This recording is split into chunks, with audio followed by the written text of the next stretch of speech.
Magandang umaga sa ating lahat. Ating talakayan ay tungkol sa kasaysayan ng politikang Pilipino.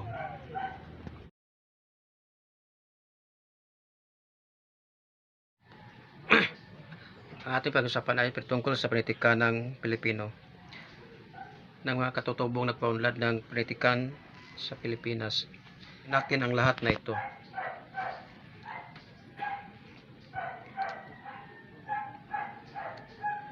Sinasabi ng ilang mga eksperto na ang mga negrito ay dumating sa ating bansa at kung saan ay tinatawag sila ng ay kay tao ita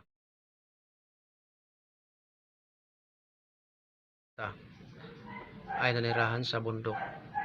Nakalulungkot mang isipin na ang karaniwang pamumuhay ay hindi nagkaroon ng kanilang sariling politikan sapagkat ang kanilang inuna ay ang paghahanap ng pagkain at ang kanilang pagkainin ilang lumad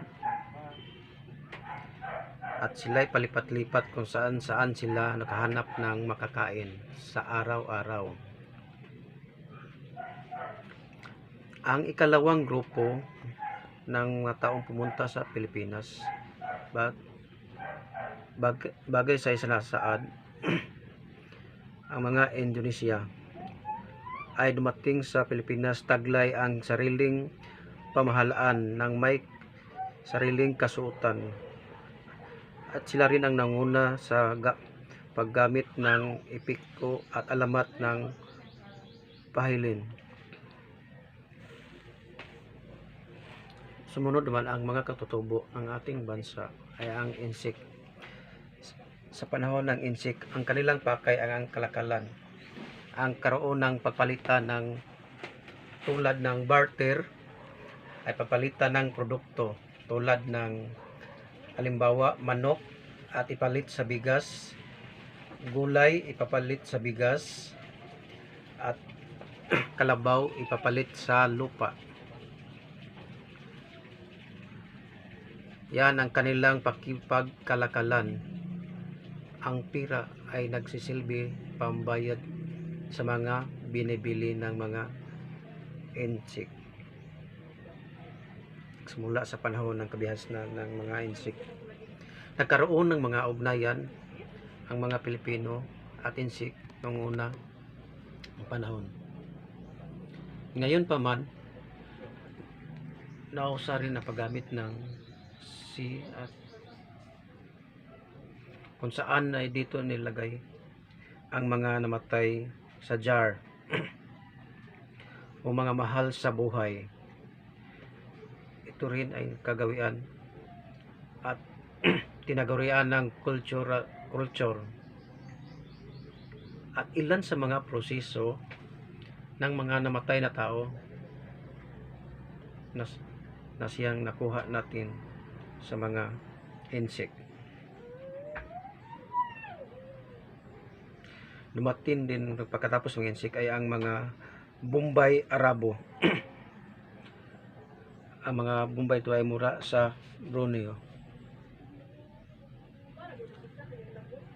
Kanilang pinamana ang kanila iba't ibang kanilang reliyon tulad ng Islam, Budismo at epiko.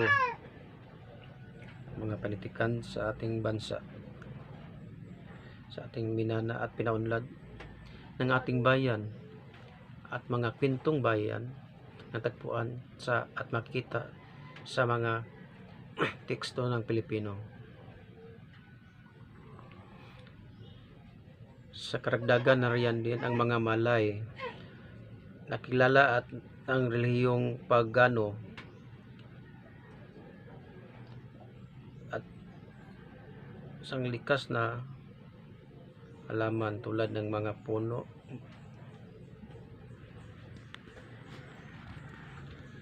kanilang pinapasok sa ating kultura ang pagkakaroon ng awiting tulad ng mga bayan, alamat at epiko at lahat ng mga karunungang bayan. Ilan sa panaliksik na nagsabi ang mga bata alamin natin ang ating alpabetong Pilipino. Mayroon ng 28 na titik. Noon ang tinatawag na alpabetong Pilipino. Sa klasuyan, ito ay nabago, ay ibig sabihin ay ito ay isang katutubong pamaraan sa pagsulat ng mga katutubo. Igismat maunlad sa alpabetong English. Noon ay tinatawag ang alpabetong Pilipino bilang alimpata, bilang kasalukuyan. Ito ay tinatawag ng baybayin. Ay ibig sabihin ay baybayin. Isang katutubong pamaraan ng pagsulat ng ating mga katutubo gamit ang mga panulat at dahon at mga sanga ng puno. Sa karagdagan, ito ay nagtataglay na 7 titik at 17 litra at kung saan ay may 14 katinig at 3 patinig. Ang 40 katinig ay ang pa, ka, da, ha, la, ma, na, syuta, waya. Ang 3 patinig ay ang a, i, o, o. Sa kasalukuyan ito ay nanghiram mula sa mga banyagang alpabeto ay tinatawag ng alpabetong Pilipino na mayroong 28 na titik at higit na mas mayamang at mas mayabong ang alpabeto na nakikita at patagpuan sa buong mundo. Sa katunayan ay ginagamit na rin ang baybayin sa ilang mga paaralan. Pag sinabi ng baybayin, ito ang una at ang sariling alpabeto ng ating bansa. Kung gusto mo itong gamitin at ipasok ang mga patinig at kung makikita mo dito sa larawan na mayroong isang kudlit sa taas, ang ibig sabihin ito ay maaring patungkol sa E, ang B, ba ay nilagyan ng kudlit sa itaas at ito ngayon ay binibigkas na B o B. Isa pang halimbawa, ang pa, kung makita mong pa, sa ilalim ito ay mayroon itong may kudlit at sa itaas at ito'y binibigkas ngayon na binigkas na P o P.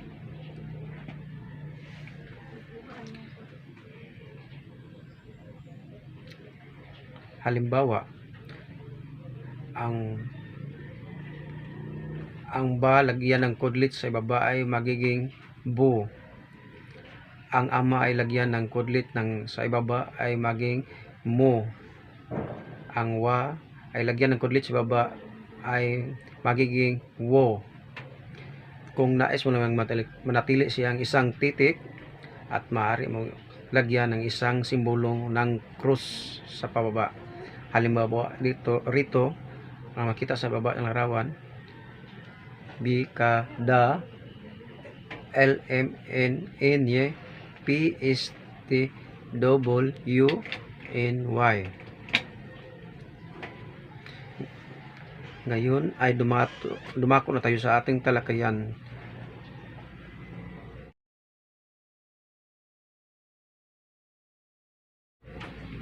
Panitikan ng ating katutubo. Karoon ng migrasyon sa ating bansa at nagpaunlad sa ating mga bansa at pinaunlad at mas pinabungga ang ating pinag-aaralan sa panitikang Pilipino. Ang una ay ang epiko. Pag sinabi ang epiko ay isa sabihang salita ay salaysay, tauhan tungkol sa pagiging isang bayani, isang maunahing isa sa pinakilalang epiko sa ating bansa ang buhay lang amo sa bahagi ng Ilocos at sa Cleopatra ibalon sa Bicol. Ang epiko rin ay maaring kantahin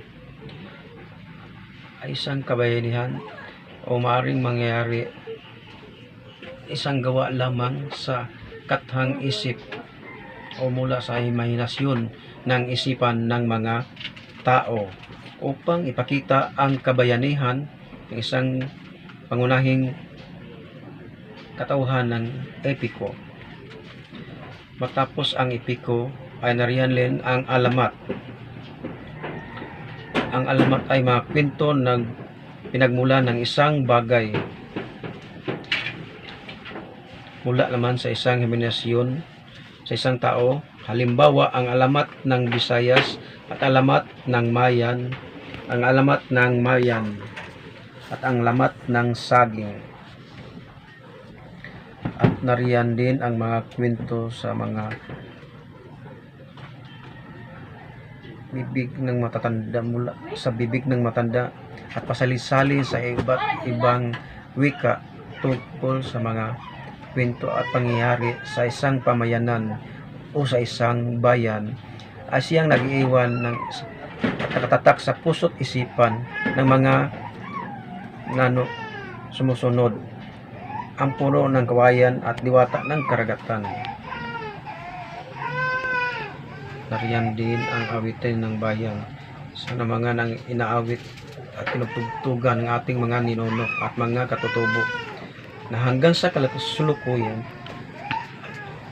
patuloy nating inaawit at binibigyan nating buhay upang hindi maglaho sa ating kultura.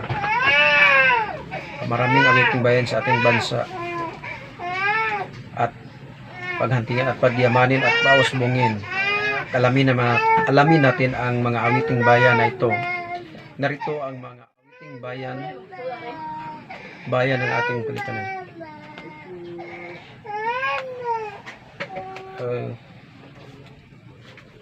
Pagpatulog ng bata, Diuna, awit sa pangliligaw. Ang suliranin, isang awitin ng bayan ng patungkol sa panggagaod. Talindaw ay isang awitin patungkol sa pamamangka o pagpalaod sa mga dagat upang mahuli ng mga isda. Kumintang, isang awitin sa pagdigma at nariyan din ang tagumpay at pagkatapos ng pagdigma, yan ang awitin ng kumintang. Indulanin, awit sa hula sa lansangan. Sa katunayan ng mga awiting bayan na ito ay hindi lamang kultura, hindi lamang bahagi ng ating mga tradisyon, kung hindi bahagi ng ating kasiyahan, ng ating pinagyaman at pinagyabong na isang gawain, isang pagbubukal ng ating isipan. Dahil sa wala pa ng teknolohiya, at kaya natin magbigay ng sariling aliw sa pamagitan ng sa sariling kakayahan at sa paggamit ng mga awiting bayan.